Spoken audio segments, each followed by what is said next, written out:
말씀의 제목을 수선화가 주는 위로와 만남이라는 제목으로 함께 은혜 나누기 원합니다. 가끔은 우리가 살면서 실망할 때가 자주 있습니다.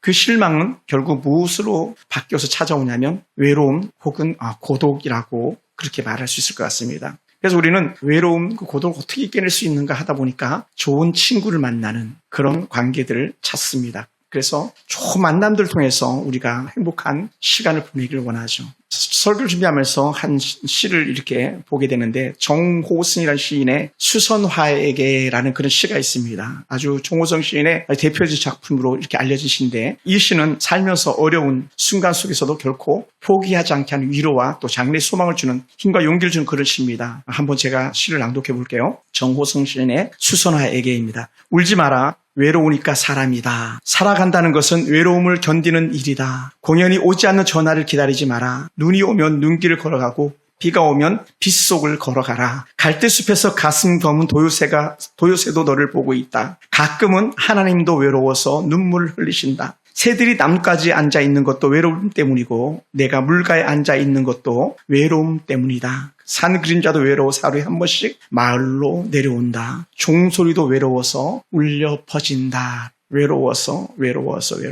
외로움이란 단어를 반복하면서 주는 말이 아닌가 생각됩니다. 제가 어렸을 때 정말 앞산의 그림자가 해질녘이면 쭉 이렇게 들어오서 우리 집안까지 닿는 걸 본 적이 있습니다. 근데 이 정호승 시인은 그걸 보고 외로워서라고 하는 그런 표현을 썼는데 얼마나 반가운지 모릅니다. 여러분은 어떻습니까? 가끔은 더 좋은 만남을 꿈꾸고 있지 않습니까? 때로는 외롭다고 여기진 않습니까? 어떻습니까? 사람들은 저마다 외로움을 달래는 방법, 고독을 달래는 방법이 다 다를 수가 있겠습니다만은 가끔은 거리를 혼자 거니는 것도 좋은 자기 마음 다스림, 외로움을 다스리는 그런 순간이 아닐까 생각됩니다.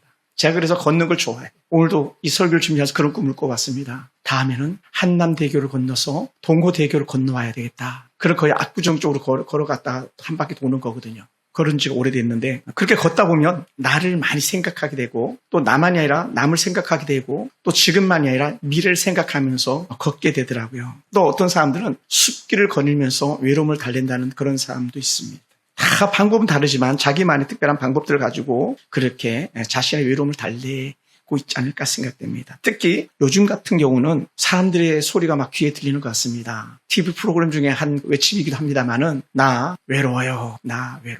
근데 그게 어떤 특정한 사람들의 외침이 아니라 사실 오늘 이 시대를 살아가는 대부분의 사람들의 외침이 아닐까 생각됩니다. 때로는 저도 그렇습니다. 외롭지 않은 것 같은데 외로워요라고 말하는 그런 제 마음의 소리가 있는 것 같습니다. 사람들은 누구를 만나냐에 따라서 인생의 향방이 갈라집니다. 누구를 만나서 그 외로움을 달래기 위해서 누구를 만나냐에 따라서 그 외로움이 복이 되는 경우도 있고 화가 되는 그런 경우도 있죠. 누구를 만나느냐. 여러분 이런 예화를 들어봤을 겁니다. 너무 흔한 예화 중에 하나인데 흐르는 시냇물을 소가 마시면 우유가 되지만 뱀이 마시면 독이 된다고 했습니다. 누가 무엇을 하냐, 누가 누구를 만나냐에 따라서 거인이 되기도 하고 때로는 소인이 되기도 하고 그런 모습이 아닐까 생각됩니다.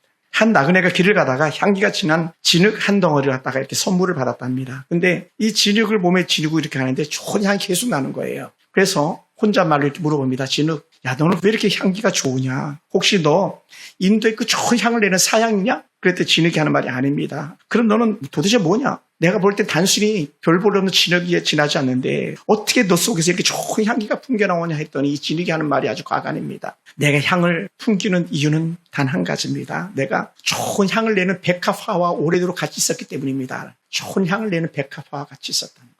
여러분 좋은 냄새 나는 집에 가보면 좋은 냄새가 몸에 배어서 나옵니다. 그러나 악취를 풍기는 집에 가보면요 그 집을 나오는 순간에 악취가 몸에서 나는 것을 우리는 느낄 수 있습니다. 무엇을 담고 있느냐에 따라서 그릇의 용도가 완전히 달라지는 것도 우리는 볼 수 있습니다. 지금 여러분들이 나 외로워요 하면서 누구를 만나느냐에 따라서 여러분 인생의 방향이 달라진다는 것을 기억할 수 있게 되기 원합니다. 좋은 사람을 만나면 행복이라는 냄새가 묻어날 줄 믿습니다. 반면에 나쁜 사람을 만나면 썩은 냄새만을 풍길 따름입니다. 그래서 담배 피우는 사람 옆을 지나갈 때는 제가 일부러 코를 막습니다. 입을 막습니다. 참습니다. 또 특히 담배 피우는 사람이 있으면 빙 돌아서 입과 코를 막으면서 이렇게 지나갑니다. 왜냐하면 그 악한 담배 냄새가 역겨워서 그렇습니다. 만약에 사람이 그런 사람이 있다면 얼마나 그 사람은 서글픈 사람이겠습니까? 사람들이 그 사람의 냄새가 싫어서 그 사람의 삶이 싫어서 빙 돌아간다면 예전에 그런 경우가 있지 않았습니까? 자기가 싫어하는 사람 자동으로 채널을 돌리는 그런 일들도 있잖아요. 아마 그런 경험이 저는 있었던 것 같습니다. 만약에 그것이 남이 아니고 내가 그런 사람이라면 얼마나 불행하겠습니까? 그러다 보니까 우리 이런 생각이 납니다. 우리가 살면서 외롭다고 아무나 만나서는 안 되고 우리가 외롭다고 아무 곳에서나 머물러서는 안 되겠다라는 것이죠. 우리가 사는 것이 비록 버겁고 힘에 겨워도 그것을 아무에게나 가서 함부로 물어서는 안 되는 거예요. 왜요? 코칭이 달라지기 때문에. 우리가 만나는 사람이 우리 인생의 방향을 정하기 때문에 그렇습니다. 우리가 만나는 사람이 우리 인생을 복되게 할 수 있지만 우리 인생을 완전히 파멸의 길로 이끌어갈 수도 있기 때문에 그렇습니다. 그래서 우리는 잘 만나야 됩니다. 저는 오늘 본문 속에서 다윗을 바라보고 많은 것들을 생각해 보게 되는데 다윗은 다양한 만남을 이룬 사람 중에 한 사람입니다. 그 중에 많은 만남이 있지만 대략 몇 가지 꼽아본다고 첫 번째는요. 골리앗을 만난 다윗의 모습이에요. 밤하늘 수많은 별들과 함께 지내던 다윗이 세상 밖으로 나오는 그런 특별한 계기가 된 것이 바로 골리앗 때문입니다. 골리앗을 만난 순간 다윗이 만난 대상이 바뀌었고 골리앗을 만나는 순간 다윗이 하는 일들이 완전히 달라진 그런 인생길이 되었습니다. 예전에는 골리앗을 만나기 전에는 양들과 함께 들판에 뒹굴면서 밤하늘의 별들이나 세렸던 그런 다윗입니다. 혼자 외로워서 그냥 노래했던 거죠. 여호와는 나의 목자시니 내가 부족함이 없으리로다. 혼자 살면서 그런 노래를 불렀었습니다. 그러나 다윗이 골리앗을 만난 순간에 그의 인생은 완전히 바뀌어버리기 시작했습니다. 어떤 상황입니까? 아무도 대적할 수 없는 한 사람 골리앗을 만났을 때 다윗은요 자신의 참된 모습이 빛을 발하기 시작했는데 그것은 아름다운 신앙의 고백들 때문이었고 광야에서 그 외롭고 쓸쓸한 시간에 자신만이 가졌던 그 특별한 은혜들을 가지고 골리앗 앞에서 당당히 설 수 있는 다윗이 되었습니다. 그래서 골리앗 앞에서는 다윗이 뭐라고 말합니까? 그에게 아무도 골리앗 앞에 큰 소리 칠 수 없는 그때의 다윗이 골리앗에게 다가섰을 때 골리앗이 이렇게 말했었습니다. 사무엘상 17장 43절 44절 보면요. 내가 나를 개로 여기고 막대기를 가지고 내게 나왔느냐. 막대기. 원래 다윗이 갖고 있다고 해서 양치는 목동이었으니까 양치는 막대기를 가지고 있었던 것 같습니다.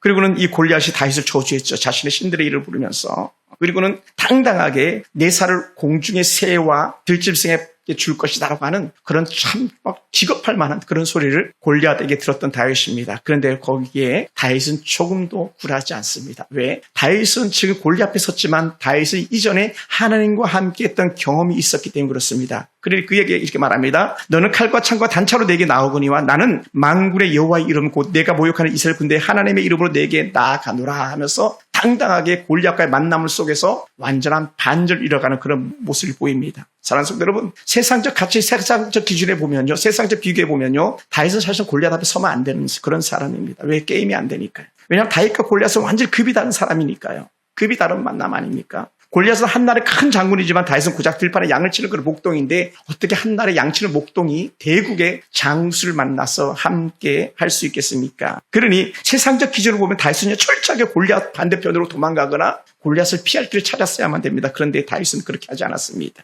여러분, 얼마나 당시에 골리앗이 당당하고 정말 두려운 존재였었으면 무려 40일 동안 아무도 그를 만나려고 나서는 사람이 없었습니다. 천하에 잘생기고 키 크고 쌈 잘하는 사울 왕조차도 골리앗 앞에서는 주눅이 들어서 나서지 못했습니다.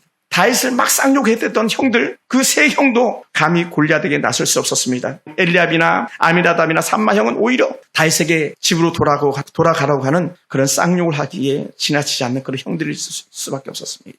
그런데도 불구하고 다윗은요, 당당하고 용기 있게 시대를 바꾸는 만남을 시작하죠. 여러분, 어떻게 그렇게 다윗이 그렇게 두려운 존재였던 모두가 기피하고 싶었던 사람을 만날 수 있었는가? 그것은 이유는 단 하나입니다. 예전에 하나님이 나와 함께했던 경험이 있기 때문이에요. 하나님 나를 도우셨던 경험이 있었기 때문입니다. 그래서 다윗은 사무엘상 17장 34절 이하에서 이렇게 고백했었어요. 주의 종이 아버지 양을 지킬 때에 사자나 곰이 와서 양떼에서 새끼를 물어가면 내가 따라가서 그것을 치고 그 입에서 새끼를 건져내었고 그것이 일어나는 나를 해하고자 하면 내가 그것을 수염을 잡고 그것을 쳐서 죽였습니다. 내가 사자와 곰도 때려잡았는데 저렇게 할례받지 않은 것이야 문제가 되지 않습니다 하는 당당한 다윗의 고백을 우리가 보게 됩니다. 대단한 신앙의 고백이죠. 담대한 그런 다윗의 고백을 우리는 볼 수 있습니다. 그래서 이 다윗에게 있어서 가장 좋은 은혜의 그 고백이 뭐냐? 살아계신 하나님이기 때문에 만나도 문제 없는 거예요. 오늘 우리가 인생 살아가면서 살아계신 하나님이 여전히 내 편에 계시고 나와 함께 하신다면 우리는 골리앗이라도 문제가 되지 않습니다. 어떤 극한 상황이라도 문제가 되지 않는 줄 믿습니다. 할렐루야. 다른 말로 하면 다윗은요 골리앗 앞에 조금도 두려워하지 않았다는 거예요. 무려 40일 동안 사울이나 그 형들은 그 군사들은 다 두려워 떨었지만 다윗은 하나님과 함께 했기 때문에 골리앗 앞에 조금도 두려움을 느끼지 않았던 그런 사람이었던 것이죠.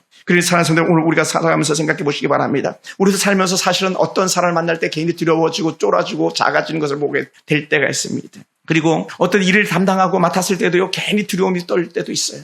어떤 직장 생활하면서도 어떤 특정한 과제가 주어지면 얼마나 거기에 대한 부담감과 또 때론 두려움이 있을지 모릅니다. 그런데 우리에게는요, 담대한 믿음과 용기가 있으면 능히 감당할 수 있는 줄 믿습니다. 그 골리앗을 만났을 때 준비는 철저히 하게 하되 두려움 없는 그런 모습이 우리 삶 가운데 드러난다면 우리 멋진 승리를 이룰 줄 믿습니다. 그래서 다윗이 골리앗 앞에서 맞섰던 그 믿음과 용기가 있다면 오늘 우리는 여전히 어떤 직장에서나 어떤 사람에게서나 어떤 환경 속에 던져져도 우리는 두렵지 않은 그런 존재가 될 줄 믿습니다. 사랑하는 성도 여러분, 그러므로 우리는 이렇게 고백했으면 좋겠습니다. 하나님이 나와 함께하니 나는 두렵지 않도다. 골리앗조차도 두렵지 않도다. 직장에서 직장 어떤 이들조차도 두렵지 않도다라고 담대히 말할 수 있는 줄 믿습니다. 비록 남들은 다 안 돼, 다 안 된다고 말하지만 그런 상황 속에서도 우리는 아니다, 할 수 있다고 하는 그런 담대한 믿음의 용기조차도 우리는 갖게 될 줄 믿습니다. 할렐루야. 한번 따라합시다. 하나님, 골리앗도 두렵지 않습니다. 할렐루야. 두렵지 않습니다. 제가 신학교 갈 때 신대원은 제게 골리앗 같았을지도 몰라요. 신대원의 전사님들은 다 똑똑한 사람들, 막 서울대 나온 사람, 연세대, 고대대 나온 사람들, 막 그 다양한 똑똑한 사람들, 외국에서 공부 잘한다는 사람들 다 몰려왔던 그런 학교였습니다. 그런데요, 하나님 앞에 사니까 그조차도 두려움이 아니었던 것을 제가 경험해보고 왔습니다. 특별히 다윗이 정말 만나서는 안 될 사람이 있었다면 그 사람은 사울이라는 한 왕이 아니었을까 생각해봅니다. 여러분, 다윗은요, 사울을 만나서 인생의 희비곡선을 그어가며 살아야만 했습니다. 다윗이 정말 실력을 높이 샀던 것은 사울 때문이었습니다. 사울 왕의 눈에 들었기 때문에 왕이 그 다윗에게 딸까지도 주는 그런 특혜를 받았지 않습니까? 그런 사울이 변하니까 다윗이 어떤 사람이었습니까? 사울에게 있어서 제가 볼 때는 눈에 가시와 같은 존재였어요. 눈에 가시는요, 눈에 티는요, 반드시 빼야 될 겁니다. 그렇지 않으면 그 불편함을 견딜 수가 없으니까요. 그래서 자신의 눈을 불편하게 하는 가시나 티를 뽑듯이 사울에게서 다윗은요, 반드시 제거해야 될 그런 존재였던 것이죠.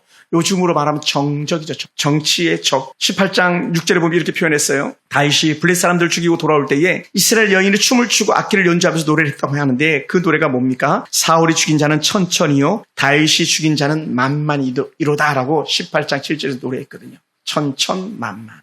이거 되게 기분 나쁜 거예요. 예전에 어느 교회는요, 담임 목사님 부목사 설교를 너무 잘하니까 6개월 만에 잘라버렸대요. 학력도 너무 좋은데 설교를 너무 잘하니까 막 성도들이 축이 그쪽 막 기울는다고 느꼈던 것 같습니다. 개척 초기에. 그래서 6개월 만에 내보내버렸대요. 내보내시길 잘했죠. 그 스트레스를 어떻게 감당했겠습니까? 지금 그게 똑같은 상황이 누구냐면 바로 사울 왕에 있어서 다윗이었던 거거든요. 그러니 여러분, 사울은요, 대중을 의식하는 그런 사람이에요. 대중적 시선을 갖다가 무시하지 않는 그런 사람입니다. 많은 사람들의 말에 귀를 담는 그런 사람이었는데 그 말을 들으니 얼마나 그 마음이 불쾌했겠습니까? 혹시 내가 잘못 들은 건 아닐까라고 다시 한번 들어보고 그랬었을지도 모릅니다. 자기보다 월등하고 더 탁월한 사람이 나타났으니 그는 긴장할 수밖에 없었고 결국은 속에서 불쾌했던 것이죠. 그래서 이런 다윗에 대한 사울의 그 불편했던 심경을 갖다 잘 노래한 것이 있는데 바로 18장 8절 말씀이 한번 볼까요? 같이 한번 18장 8절 말씀 같이 한번 읽어봅시다. 사울이 시작. 사울이 그 말에 불쾌하여 심히 노하여 이르되 다윗에게는 만만을 돌리고 내게는 천천만 돌리니 그가 더 얻을 것이 나라 말고 무엇이냐 하고 나라 말고 무엇이 있겠는가. 불편하다. 그러면서 그날 후로 사울이 다윗을 주목하였다라고 그렇게 9절의 말씀을 이어가고 있습니다. 사울은 가장 좋은 사람을 만났는데 가장 불편하게 된 거예요. 가장 좋은 사람인데 가장 불편해요. 그러니까 여러분, 때로는요, 가장 좋은 사람인데 가장 불편함을 느끼고 있다면 잘 살펴보시기 바랍니다. 내가 혹시 사울 같은 마음을 가지고 그 사람을 보거나 대하고 있지 않는지. 다윗은 왕을 장인으로 삼았지만 절대 피하고 싶은 사람이 되고 말았습니다. 그리고 사울은 과거에 들었던 말이 있는 거예요. 왜 다윗이 그렇게 불편했냐면 과거에 누가 사울에게 빗을 꽂고 한 적이 있었거든요. 그게 누구냐면 사무엘이라는 선지자였어요. 사무엘 선지자가 뭐라 그러냐면 사무엘사 15장 28절에 보면 이렇게 평가했어요. 사무엘이 그에게 이르되 여호와께서 오늘 이스라엘 나라를 왕에게서 떼어 왕보다 나은 왕의 이웃에게 주셨나이다. 당신에게 뺏어가지고 딴 사람 줄 거야 하나님이 이미 결정하셨어. 그러니 여러분, 그런 생각은요 쉽게 지어지지 않는 거예요. 가슴에 빗을 꼽는 말은요 평생 달고 가는 그런 말이 아닐까 생각돼요. 근데 그런 말을 빨리 비우면 좋은데 갑자기 문득 떠오르면요 그냥 삶이 와장창 중창 무너지듯이 무너져버리고 마는 그런 형국이 돼버리고 마는 거죠. 그러니 옛날 사무엘 생각이 난 거예요. 사무엘 이 얘기 몇 번 더 하고 완전히 사울 왕에서 완전히 도망갔거든요. 숨어 다녔던 그런 삶이었었습니다. 그리고 18장 9절에서 사울이 다윗을 주목하였더라 그랬는데 그 주목하였더라는 말 자체가 히브리어로 완이라는 이런 단어를 쓰는데 그게 뭐냐면 아인이라는 그 눈이라는 단어에서 변형된 단어인데 의심에 찬 눈으로 계속 지켜보는 거예요. 의심에 찬 눈으로 지켜보는 거. 저놈 어떻게 하나 지켜보는 거예요. 우리 교회에서는 그런 상황이 생길 수가 없는데 집에서는 때로는 그런 상황들이 만들어질 수도 있어요. 쟤 바뀌었나 안 바뀌었나 보자. 쟤 달라졌나 보자. 또 이제 막 대형교회 같은 경우는 부목사가 성도를 떼가면 안 되니까 부목사들 지켜보는 거예요. 그리고는 교구를 막 1년마다 막 바꾸는 거예요. 왜냐하면 사람들과 친해지면 안 되니까. 그게 바로 주목하다 아완이라는 단어를 쓰는 거예요. 그러니까 잠시도 사울 마음에는요 다시 떠나지 않는 거예요. 어떻게? 경계의 대상으로. 그러니까 정말 슬픈 만남이죠. 여러분 부부가 만났는데 경계대사로 만났다 생각해 보세요. 성도와 목회자가 만났는데 경계대사로 만났다 생각해 보세요. 대통령과 국민이 만났는데 경계대사로 만났다 생각해 보세요. 이건요 불행 중에서 큰 불행입니다.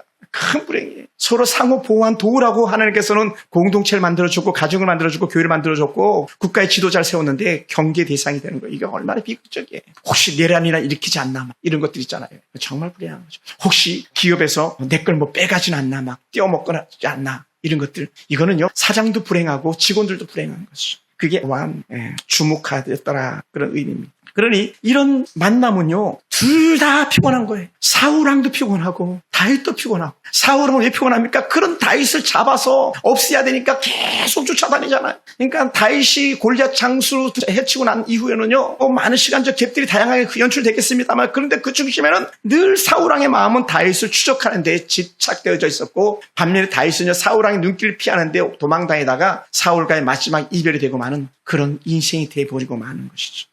사랑하는 성도들, 그러다 보니까 제가 이렇게 생각이 들어요. 일순간에 우리가 복이 들어왔다고 해서 다 좋아할 일이 아니더라. 막 왕의 부모가 됐다고 좋아할 일이 아니더라. 막 대형교회 담임 목사가 됐다고 해서 좋아할 일이 아니더라. 막 갑자기 일확천금이 들어왔다고 해서 좋아할 일이 아니더라. 막 복권이 맞았다고 좋아할 일이 아니더라. 우리 이렇게 막 적용해 볼 수 있는 것 같습니다. 그래서 우리는 생각해 봐야 됩니다. 이 복이 어디서 왔는가 우리는 살펴야 됩니다. 또 더불어서 이 만남이 살리는 만남인가 죽이는 만남인가도 우리는 늘 살피면서 두루 돌아봐야 될 줄 압니다. 바라기는 저와 여러분의 만남은 좋은 만남 되기 원합니다. 아멘. 동의합니까? 우리 이쁜 딸들 부모 잘 만났다고 동의하시기 바랍니다. 쉽지 않지. 우리 아빠 아들들에게 아빠 잘 만난 것 같아 한번 물어보세요. 뭐라고 말하는가? 반면에 아빠도 마찬가지 자녀들에게 좋은 아빠가 되고 자식도 좋은 자녀가 되는 것. 이게 좋은 만남인 것이죠. 이게 좋은 만남이 돼요. 그리고 사울이 왕이 됨으로 모든 사람의 손가락질의 대상이 되었습니다. 사울이 왕이 됨으로 다윗과 멀어진 삶을 살았습니다. 사울이 왕이 됨으로 자녀들의 삶도 고단한 인생길이 되고 말았습니다.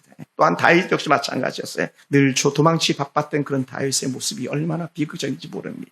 여러분 고된 시간을 보냈습니다. 다윗과 사울의 만남 정말 불편하고 피하고 싶은 그런 만남의 사람들. 여러분 속에서는 이런 사람들이 단 한 명도 생겨나지 않게 되기 원합니다. 학교에서나 때로는 직장에서나 때로는 주변 이웃과 더불어서 여러분이 사는 아파트, 여러분이 사는 빌라가 좋은 만남을 이루는 곳이 된다면 얼마나 좋겠습니까? 좋은 만남. 어떤 사람은 그런 사람도 있어요. 목사님 우리 죽을 때까지 같이 가요. 그런 사람들 만나면 정말 행복하죠. 얼마나 행복하겠습니까? 죽을 때까지 우리 같이 가요. 한번 따라해볼까요? 따라해보세요. 우리 좋은 만남을 이룹시다. 아멘. 좋은 만남을 이루는 거예요.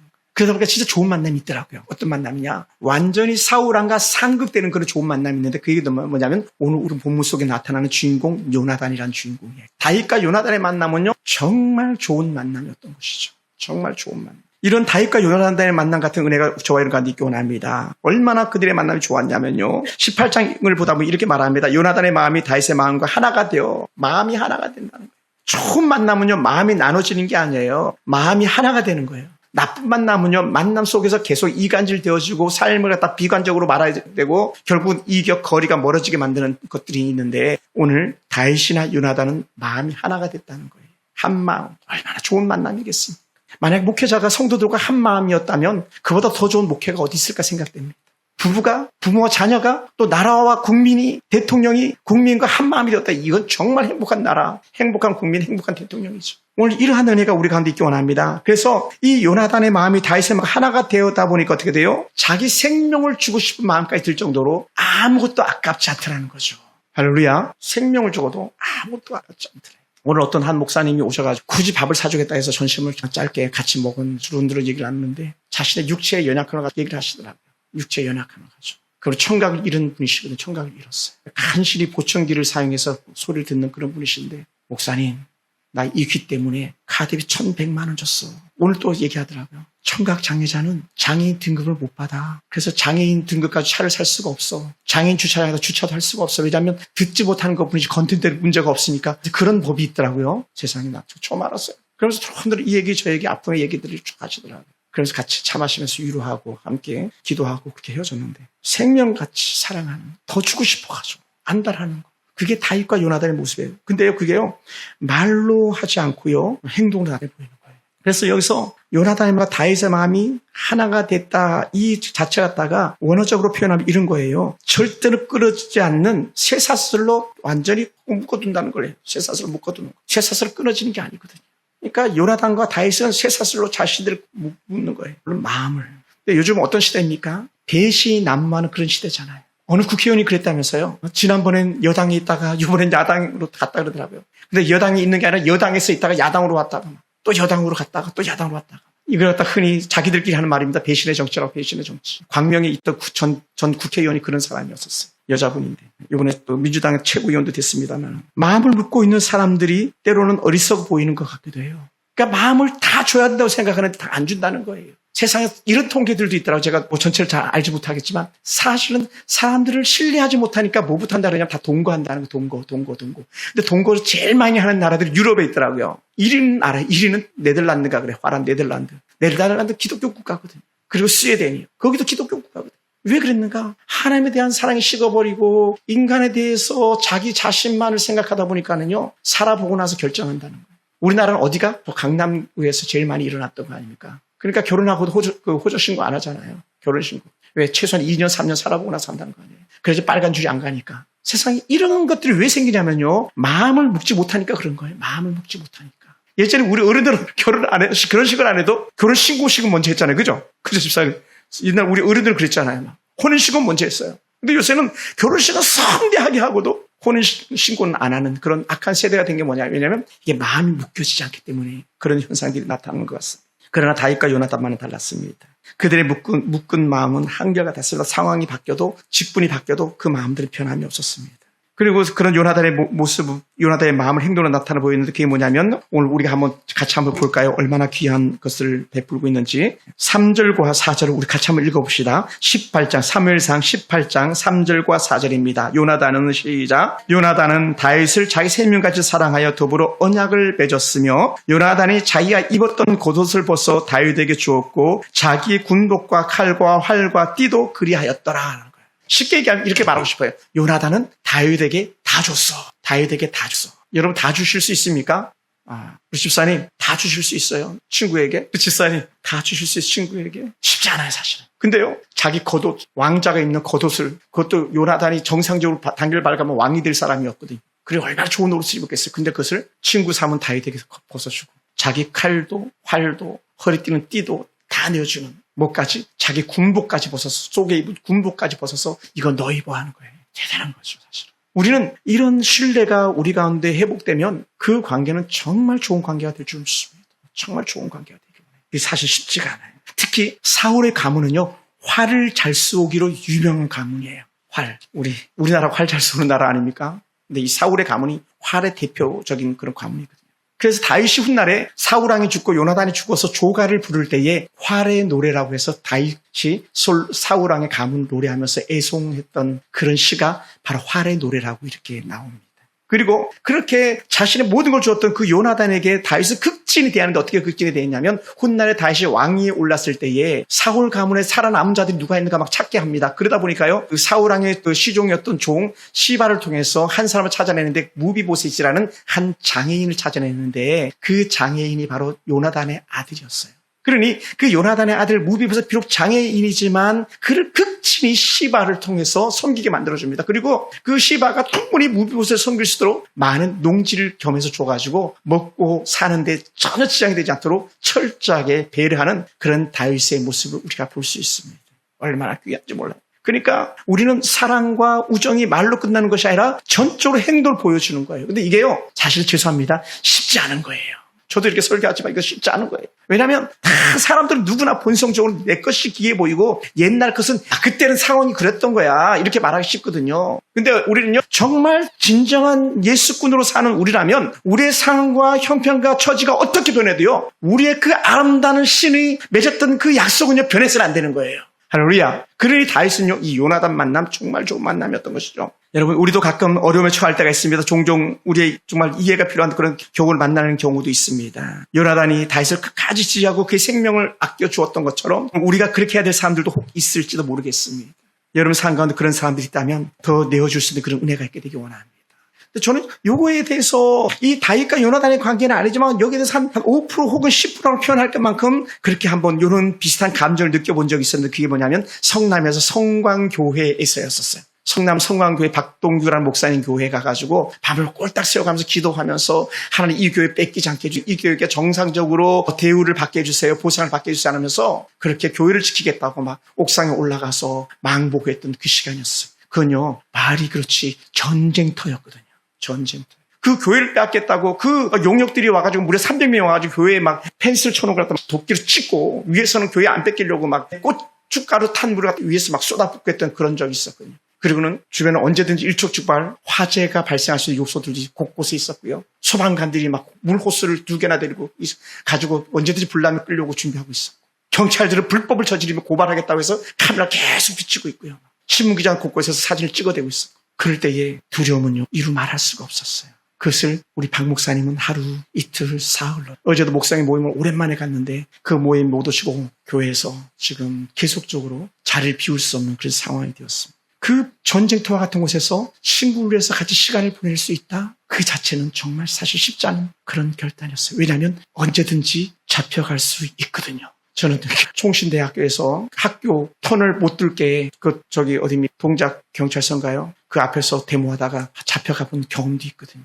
그리고 그 상황이 얼마나 불편한 상황인지를 알고 있기 때문에 두려움도 함께 했었습니다. 여러분, 친구를 위해서 자신을 희생할 수 있다. 이거는 정말 귀한 거예요. 성도들이 주의 몸된 교회를 위해서 자신의 모든 시간과 물질을 드릴 수 있다. 이건 정말 귀한 거예요. 국민이 나라를 위해서 정말 생명을 귀하게 여기지 않고 내어 던질 수 있다. 이건 정말 귀한 거예요.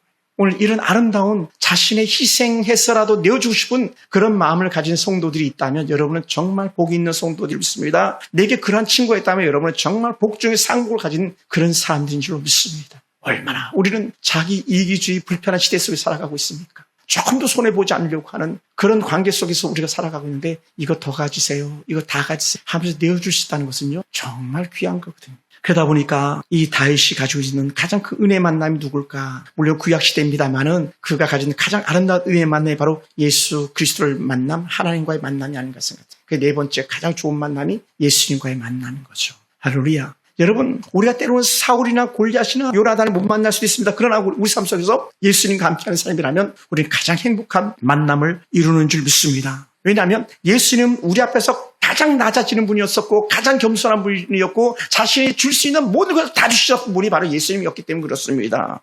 그래서 예수님께서 이렇게 말씀하셨습니다. 요한복음 15장 13절부터 15절을 보면 사람이 친구를 위하여 자기 목숨을 버리면 이보다 더 큰 사랑이 없다. 친구를 위해서 목숨을 버린다. 이게 요나단 아닙니까?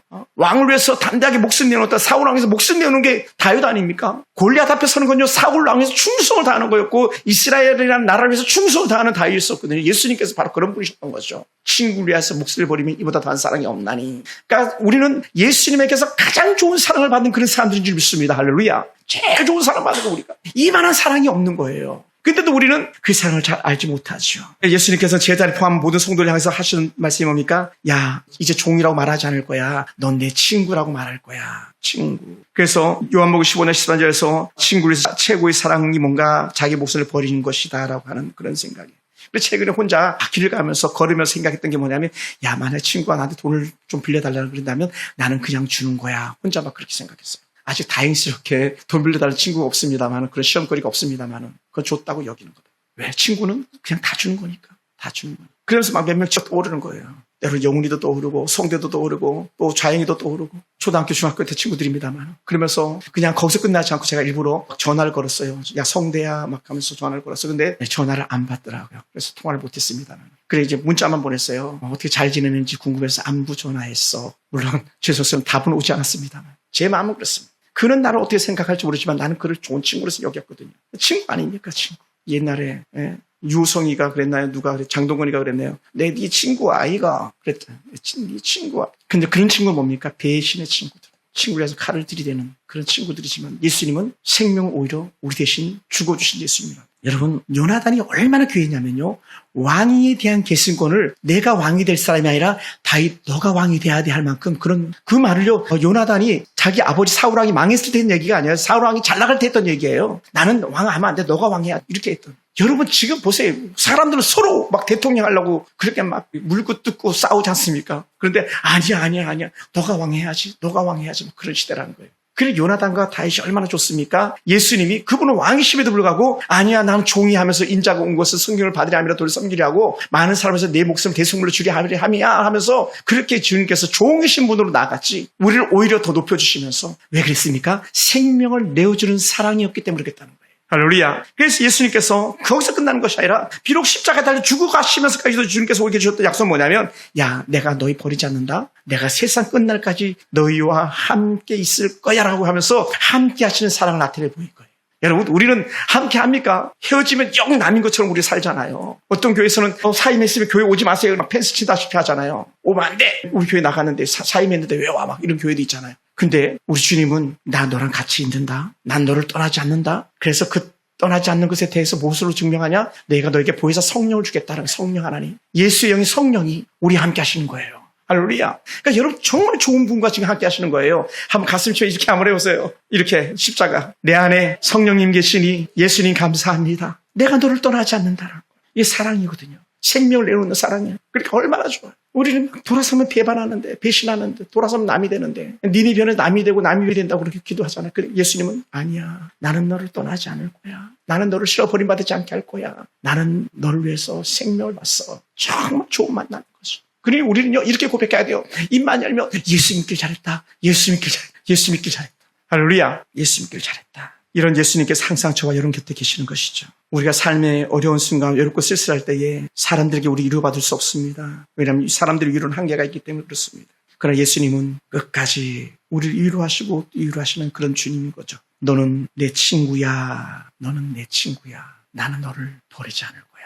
제가 때로는 만나는 목사님들은 돈 때문에 민감하기도 하는데 예수님은 그러지 않으신다는 거예요. 울고 싶으면 울게 해주시고 웃고 싶으면 웃게 해주시는 예수님. 그리고 이보다 더 좋은 만남이 어디 있겠습니까? 사랑하는 성도 여러분, 정우성 시인이 수선을 통해서 주었던 말이 뭡니까? 외로우니까 사람이야. 그럼 거기서 저는 이 말을 약간 바꾸고 싶습니다. 외로우니까 우린 좋은 만남이 필요해. 우리는 예수가 필요해. 할렐루야. 예수가 필요해. 예수가 필요해. 우리 일상 속에서 이 아름다운 은혜의 만남이 영관되기 기원합니다. 때로는 난공불락 같은 골리앗을 만날 때도 배경이 되어주셔서 그 만남을 역전시켜서 시대의 별이 되게 하신 아름다운 은혜가 있는 것처럼 때로는 가장 불편한 사울 같은 왕을 통해서 왕권을 기생하는 다윗이 되는 것처럼 좋은 요나단을 통해서 예수가 진짜 내 친구였구나라는 깨닫게 해주시는 것처럼 오늘 저와 여러분 삶 속에서 이런 아름다운 은혜가 있는 주시기 바랍니다. 예수로 사네, 예수로 서네, 예수로 웃을 수 있는 저와 여러분의 아름다운 만남이 지속되어지길 원합니다. 오늘 예배가 마쳐지고 집으로 돌아가시면 자녀들에게 말했으면 좋겠습니다. 남편, 아내들에게 말했으면 좋겠습니다.